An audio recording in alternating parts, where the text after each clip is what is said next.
Welcome to the instructional video for the Global Guide Short Survey. This is the kickoff year for the Global Guide Short Survey, opening in August 2012 with a September 19th due date.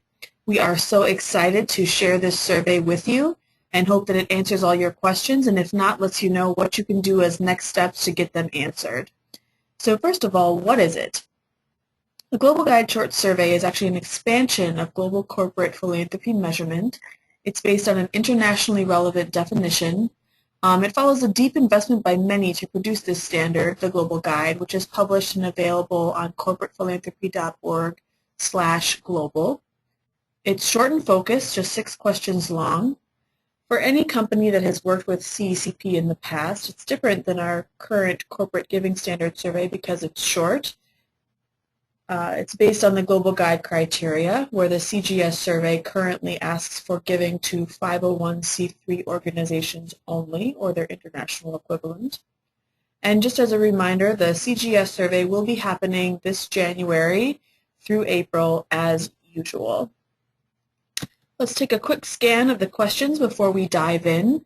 The first is total giving, which is asked on the CGS survey, but now it will be by Global Guide criteria as the baseline for what to include.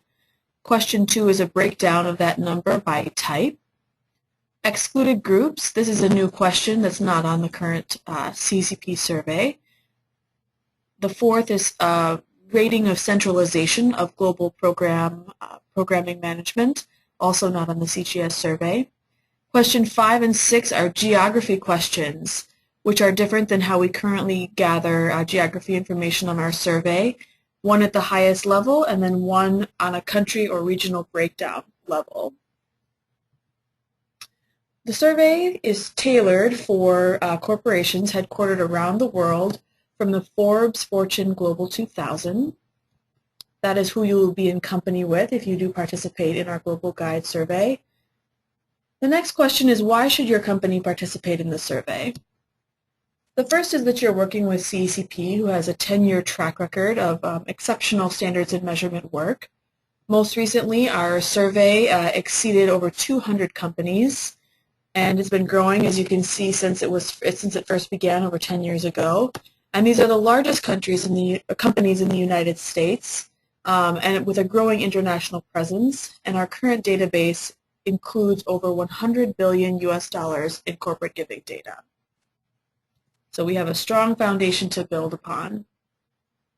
The second is that the Global Guide is the first of its kind. It's an internationally relevant standard that all companies can rally around and report against.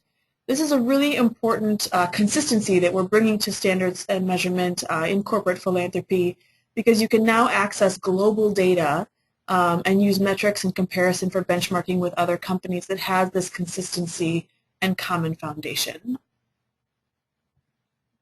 Particularly for companies who are new to CECP, we're outlining some benefits. The first is data, benchmarking, and then networking. Data, this new data set is actually a key benefit for all companies who participate in this survey. Of course, having ever more information and data is helpful to your company when doing annual analyses or thinking strategically about growth or changes, expansion. The second for new companies is benchmarking. So you'll have access to one benchmarking request created by CECP staff using our current corporate giving standard database. And the third is networking. You'll be able to send 2 people from your company to day 2 of CECP's Corporate Philanthropy Summit, an annual event in June with over 250 corporate giving professionals, exclusively corporate giving professionals, gathering in New York City. This is free for your company to attend, except for logistics, getting here and hotel accommodations. Another important thing to highlight before we dive into question-by-question guidance is that CCP takes it very seriously how we protect the confidentiality of all companies who participate in our surveys. There is a data sharing policy in the instructions package we have for the survey online, so you can read that through, but you should know that CCP will never use company-specific data externally or publish it so that it can be connected directly to your company. We'll only ever talk about this data publicly in the aggregate as totals. So now we'd like to move on to some question-by-question details and give some instructions for the survey. The baseline that we must begin with, the first step for every company who wants to participate in our survey, is that we need you to read the Global Guide. This is an image of the 2 pages that outline the Global Guide criteria. You can see the high-level criteria outlined on the left, and then the details for each outlined on the right, included and excluded groups, any exceptions that exist. So the first step for all is to read through these criteria. The reason is that there are 3 key requirements for the data that you're submitting to the Global Guide short survey. The first is that any data follows the Global Guide criteria as far as inclusion and exclusion. The second is that all companies will only be reporting fiscal year 2011 data. And third is that the numbers that will be reported are always company-wide or global numbers. This isn't just one region. It's not just one business unit. It's not one foundation among many foundations. To the best of your data collection efforts ability, we'd like the total company-wide or global number for the survey. So with these key 3 requirements in mind, we'd like to go online to show you exactly what you will see when you go onto the website to begin working on the survey. We're going to go to corporatephilanthropy.org/global, which is the home page navigated directly from CECP's website. And what you'll see there is that there's some key resources for you. You can download the Global Guide to What Counts, a short desk reference version, and then also the longer report, which includes the full research done with assistance from Deloitte to create the Global Guide criteria. So those are available for you publicly. You can link to the survey, you can download the survey worksheets, and then some of the benefits we talked about are linked here as well. The way that I would tackle the survey is to use this instructions document that we have here. It's 10 pages long, and print out a copy, read it through after I've read the Global Guide criteria, and start writing in my responses, because when you go online for the survey, it must be completed in one sitting. For the purposes of this instructional video, though, we'll jump between the 2 so you can see how they work together. So let's look at the survey online. The entry page is a reminder of some of the information we just discussed, the 3 key requirements, that it must be completed in one sitting. You've also got contact information for me right here, and then you can download the instructions package if you haven't done that before you go online. Second page is very basic, company information. We need the parent company, the holding company, the highest level, and then the industry sector options are listed here, and your personal information, or whoever's completing the survey. Then you'll be diving into the survey itself. Question 1 is the total giving question based on the Global Guide criteria. So here's an example where you may have some questions on exactly what is included beyond what you've read in the Global Guide. The bulk of the pages in the Global Guide Short Survey Instructions package, this PDF document, is question-by-question guidance. So you can see question 1 is listed here, and then the guidance which accompanies that question follows. So let's give an example. We have a bullet point here to talk about corporate foundations. We're specifying that the amount of foundation funding which should be included in total giving is not the amount transferred from the company to the foundation, but it's all the grants actually given and dispersed by the foundation in that fiscal year. This is an important distinction. Another example would be expenses. Any expenses related to compensation or program management are not included in total giving. So it's important to read this guidance and understand the full details of what we'd like to include and exclude in that total giving number before you enter it here. So once you've got that down, you'll be entering your number. The next question is a breakdown by type. Again, if these terms are unfamiliar, this instructions package has the breakdown for you. So let's say direct cash.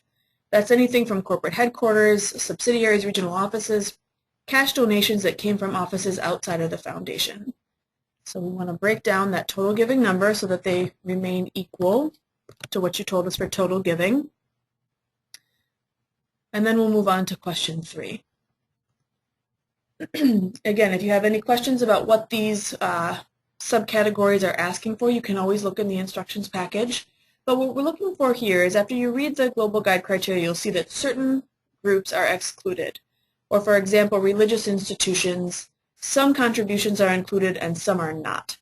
So based on these nuances, we want to capture what flows are occurring from your philanthropic budget, but outside of what the global guide would count.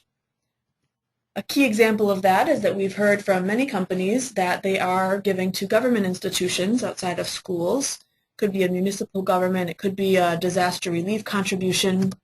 We need to understand, and then we can share with you the quantity of these flows and how often government institutions are partners in corporate philanthropy gifts. The same is true of religious institutions. When it's outside of an included charitable purpose, how many dollars are going to these institutions? For-profit businesses is a new area, I would say, that's growing, also called social entrepreneurs. They may be registered as for-profit businesses, but these institutions are pursuing a charitable purpose and therefore can be funded by the foundation or direct cash dollars, corporate dollars. And it's important to understand how this has changed and how it will grow over the years. And finally, anything that's in your company's internal total giving number, which has been excluded but not within these groups. So it may be that you have a corporate headquarters abroad and there's something that qualifies based on their tax code that is excluded by the global guide criteria. We want to know really what is the total giving considered internally at your company so that we can track it and also share it with companies so that they have an understanding of how they measure up to others when it comes to these groups. Question 4 was actually at the request of many companies throughout our public comment period and also at our summit event when we presented the original global guide criteria. They want to be able to compare their internal management structure to other companies. How much is centralized? What role does headquarters play? What role do regional offices play? And that's what this question gets at. We've got 4 different areas of responsibility. All headquarters is considered highly centralized, and all regional local is considered highly decentralized. So understanding each of these categories, if they're not clear to you, you can always go to the question-by-question guidance to understand them. Page. So here's that question. If you wanted to read in a bit more detail what we mean when we say reporting on data, there's information there for you. And then you'll enter your estimates in these radio buttons. Question 5 and 6 are our geography questions. Whenever we're talking about geography, we are asking for where the funds had their impact. Where is the end recipient located? This doesn't always match with where the NGO is headquartered. It doesn't always match where the company is headquartered. So just to make sure that this distinction is clear, we really want to know where did the funds flow and have their impact. And then we want the highest level breakdown. What occurred in the headquarters country and what occurred outside the headquarters country. This baseline is really important and something that companies have asked for to be able to see sort of what is the comparison of the footprint of the philanthropy in comparison to the footprint of the business based on where revenues or employees are located. The follow-up to that is, what additional data do you track about geography? It may be at the country or the regional level. We found in our public comment period that actually the country level is most commonly tracked, so we're going to check that box. And then we're ready to move on. Just checking here, I've got everything filled in. And then we're ready to move on to the last question, question 6, which is showing country, a request for country information. If you check the box for that you have regional data, you'll see a different screen, similar, but just asking for data on a regional basis. So on this screen, you see you have all approximately 195 countries from around the world, and you're able to type in the funds that flowed to end recipients in each location. So you can go through and do that. Now you'll see actually that at the top we also have the option of sending in this information in an email. The reason for that is, as we spoke to companies, we know that in some cases this is tracked in a format in Excel or a Word document where it's just as quick and easy to copy and paste it and send it in as opposed to retype all those numbers and potentially introduce some errors. So if you have it in that format, you can certainly email it. If not, we'll ask you to enter in your totals throughout the spreadsheet here. Any amount from total giving that you don't have the breakdown for, you can drop in this last box and have that equal to your total giving, and then you'll click Next. What you'll see then is this confirmation screen.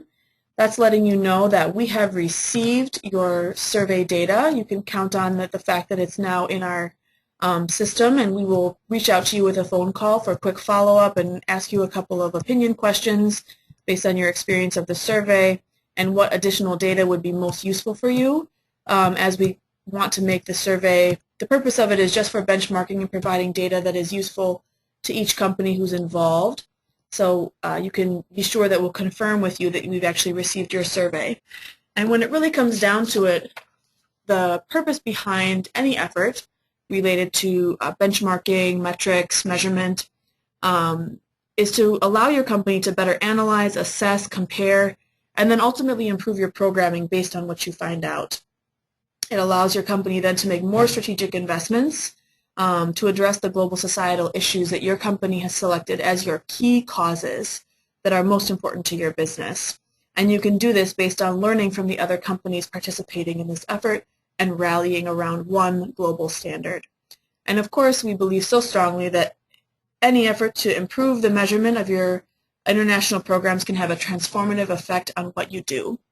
So we thank you for taking the time to attend this video training.